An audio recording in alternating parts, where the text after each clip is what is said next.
Is your DoorDash order stuck on confirmed or in progress? This is a common problem, often due to delays in the app's data syncing. First, manually refresh the app by swiping down on your phone screen or using the reload button on the web. This forces the app to pull the latest order status from DoorDash's servers.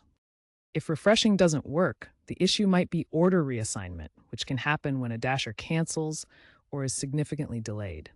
This problem has been reported to be on the rise and is related to network connectivity, app bugs, or high-traffic server strains. Most issues resolve within 30 minutes.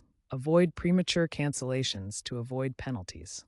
If refreshing the app doesn't resolve the stuck order status, request reassignment through the support chat if there's no update within 10 to 15 minutes. Access support through the help section to report the issue and start a review process. Have your account details and order ID ready to speed up troubleshooting. While AI improves systems, manual support is available for complex cases. If other options fail, wait longer as the issue may resolve itself in the background.